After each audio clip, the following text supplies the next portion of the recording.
Daf Ayin Het Amud Aleph by the Gemara. The Mishnah had mentioned in the beginning that if you are renting an animal and you tell the owner you bring it for a valley or a mountain and you do the opposite, you take it to the valley instead of the mountain or vice versa, achiyav.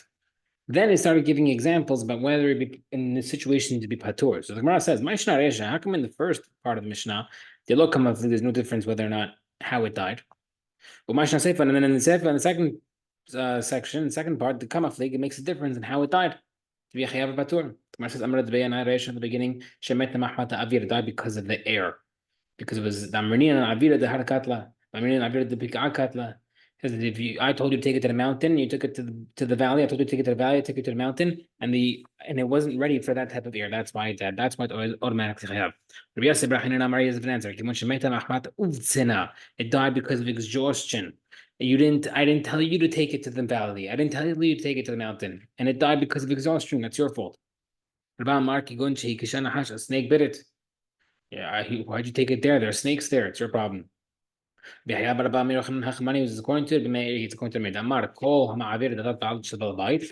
goes against what the owner tells you to do, his intention, Nikra Gazlan, you're considered a robber, and robbers chayav even on honest. So, Meir, which case is a mayor that we learned this from? If you want to say the following halacha about the guy who dies something, if I give wool to a dyer to dye it red for me, he made it black. Shahor, if I told him to make it black, because Va'adon made it red. Rabbi Yehuda says, no ten lo dmet samro, he has to give me a refund on the wool. Rabbi Yehuda, if the improvement is worth more than the expense, you give him the difference, but not the full wages. So if the improvement's more, you give them just the expense, the improvement. If the expenses are more than improvement, you only give them the improvement. But a mayor holds automatically you refund them. So we see from here maybe that it's proving that you're chayav if you go against what the guy told you to do. The Gemara says, maybe it's not a proof from here. Maybe over there is different. Because he changed the item on what was supposed to be done. He made it instead of a red jacket, it meant a black jacket. It was a kinyan, and that's why he's considered a chayav. Maybe it's not a good proof that Meir holds that. So over here, the next case, Allah did be Meir, tell me about the Purim. Let's bring a proof. Halacha collecting tzedakah for Purim. Tanya, make what Purim. People who collect money for Purim should only be used for Purim. Make what If you're collecting Purim money for the city, should be only for that city. But we can't be too exact in that. How if you want to buy calves with the money, the poor people can eat them. And sell the remaining meat that was not eaten on Purim to be sold for money for the tzedakah. Rabbi Elazar says, make what Purim, the Purim, only Purim for Purim. Then you can't use any of the money to even buy a shoe strap. Unless the people who gave the money gave him that permission. We see the mayor holds that it goes according to the intent. Rishon says no problem, you can use them whatever you want. But we see from Reb Meir in this Breita that you can only use what the guy's intention is. Also, maybe there's different. Maybe there's specifically different. That's not considered going against intention, but rather it's because that was the reason for the intention. He literally gave it to you for Purim. I don't want you to use it to buy shoes. That's why it's different. So not a good proof. So let's bring another case where we prove that if someone is giving something for intention, we can prove that it's going against that intention is stealing. That's a proof for our current Mishnah. So let's see. The tiny Brita says, if someone gives money to a poor guy to buy himself a shirt, he can't buy a talet with it. Talet, if you give money for a talet, he can't buy a shirt. Because you're going against the intention of the donor. You see from here, the mayor holds that if you go against the intention, it's considered stealing, just like our Mishnah. Gemara says, wait, maybe over there it's also not a good proof. Maybe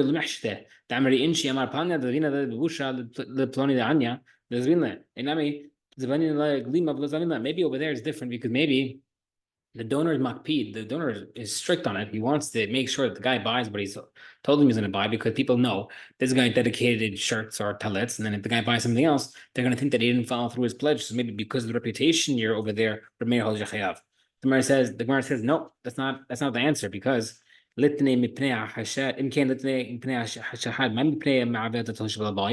didn't say we make sure you buy the item that you're told to buy because of suspicion of the donors. We don't want the donors to be suspected. But rather it says because you went against the intention. So we prove from here that intention makes a difference. Shmamina, we prove from here because he goes against the instructions. Whoever goes against intentions considered a stealer, which is what we're teaching on Mishnah, perfect with Reb Meir. Next part of the Mishnah. Socher the hamor behivrika. Runs donkey and it became hivrika. My behivrika, what does that mean? Hacha tergimon nehorita. In Babel, it translated as being blind. Rava said abzeket refers to breaking or like wormy infestation in the legs of the animal so it can't walk well.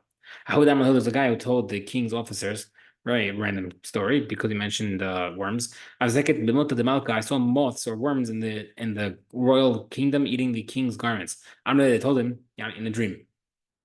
They told him, kesef or betledav. Did you see it in the silver garments or in the golden wool garments? One opinion has said that he actually answered them silver, and they killed him because worms can't eat silver. Others say he said the golden woolen garments, which worms and moths can eat from, and they said, okay, thank you for letting us know, and let him go. Oh, one rented a donkey, and the king decided to use it. It pressed into the service of the king, as it says, the owner can tell the renter, sorry, you're renting my animal. It's not my fault that you can't use it. Marav. It's only referring to a case where it was put into service, but it will be returned. But if it's not going to be returned, the owner has to provide a new donkey for the renter to use. Imagine the cop comes over to you, you're renting a car, the cop comes over to you, hey, police business, need to borrow the car. Boom. Same kind of scenario. Shmuel says, Ben Angaria Hoseret, always happens in the movies. And Shmuel says that whether or not the animal will be returned, Ben Angaria won't be returned.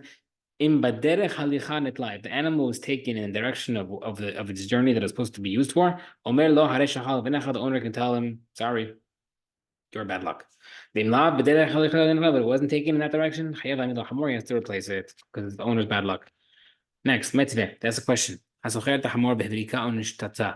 rents the donkey and it became either slightly blind or it became a little majnun. The owner could tell the renter, too bad. But if it dies or went into service of the king, you have to replace him no matter what.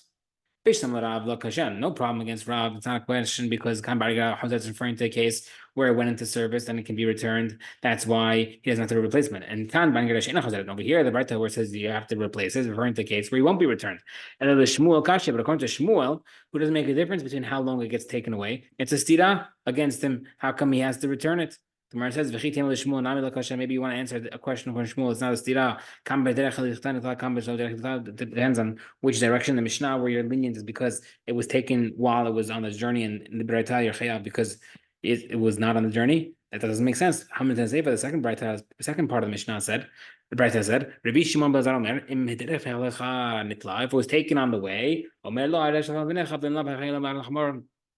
it was taken away, then it's bad luck, and if it's not, then it's the owner's bad luck. So we see they call it Tanakama lo shani. We see that the Tanakama that can't be the significance and the distinction between two cases because that's literally the second part of the Braita. So how do we explain the first part according to Shmuel?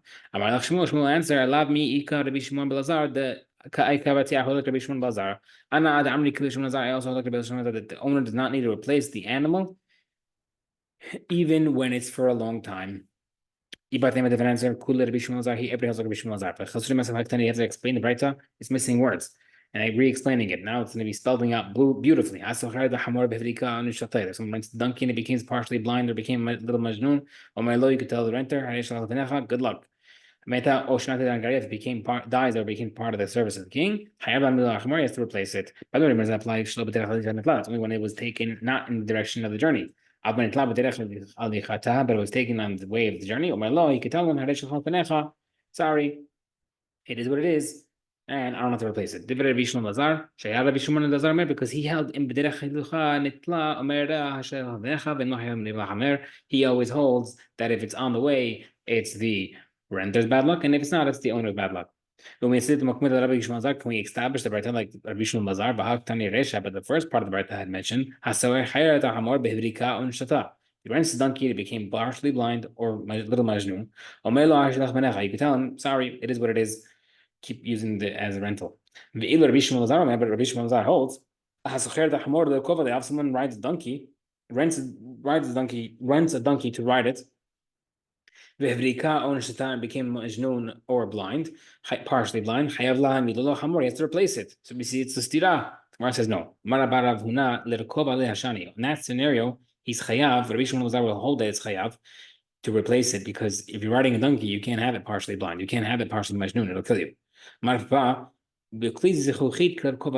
Also, in the case where you're transporting glass items or something that's very sensitive load, that's also considered you're riding on it, and you need a fully fully healthy animal. Otherwise, you can get a replacement. Donkey to ride on it. And dies halfway through. He has to pay the owner of the fee for using it for halfway. You get out the Uber halfway, it's paid for halfway. You can only complain against him for giving me a bad donkey. That's the case. If you can find another donkey easily to rent, what complaint do you have? Just hire somebody else. And if he has no other donkey to rent, then the renter should be required. Then the renter should not have to pay the guy anything. You left me stranded. Where I said there is nothing else to rent. Because the owner can tell him, the owner can tell him, no, you can't not pay me for anything, because let's say you needed to travel 100 miles. My animal got you 50 miles through. If you would have rented an animal 50 miles, you just pay it. So pay me half. Okay, actually, what's the case? If the guy told him I needed an animal, a donkey to go travel, then he has to replace him with another animal. If he had told him they want to rent this animal, this donkey, if they could use a dead body to buy another smaller donkey, then he should use the carcass, the body, to sell it and buy another donkey to complete the journey. So how come he said he has to pay the money and not refund him? The body doesn't have enough money to buy any type of animal. That's why the renter has to pay the rental fee and move on. The Gemara says, okay, it sounds like that if there is the value to rent it, you should sell it and rent. So how come Rav said you have to pay it? Right? Okay, the scenario over here was that there wasn't, but it sounds like if there was, there would be. So why did Rav say you have to always pay the fee? Rav goes according to this reason. The Amar Rav said we don't consume an owner's money for the renter's profit, meaning the animal died. If this animal died yesterday, before the rental started, the owner would take this dead body and sell it for $100. So now, why should this $100 be used by the renter? The principle of the owner should not go to the renter. The Itmar, we have a brayta. So if someone rents an animal and it dies halfway through, Rav said it is enough to use it to replace the animal. Yikach, you should buy the score. However, only enough money to rent. Al you score, don't rent. Shmuel Amar, if you score, you score. Even if there's enough rent to rent, you should rent one. The Rav holds that you don't consume the owner's principle for the renter. Shmuel holds you do. Metzveh, Yavesh ha'ilan or nixas. If a tree that was used as security, if it either died or dried out or was chopped down, Shneim Masurin Ba, the borrower and the lender can't use it. The borrower can't use it because he might pay back the loan and give it back. The lender can't use it. That's the lender, sorry. The lender can't use it because he might be giving back. Borrower can't use it because he needs the security still. Here's the answer what you do. Sell it and use that to buy land. The lender could continue eating the fruits of the field until the security ends. What do you mean? If that's the case, you're buying land. Land as security has a problem because land that's sold returns to the owner by the Yovel every 4 to 9 years. And if that's the case, it goes back to the original owner. And now this guy is eating fruits. That's part of the principle. You sold for 60 years. You sold for 60 years, Yovel does not cause the switcheroo back to the original owner. Someone sold his field for 60 years, doesn't go back to Yovel. Pasuk says, the land should not be sold in perpetuity, which means forever.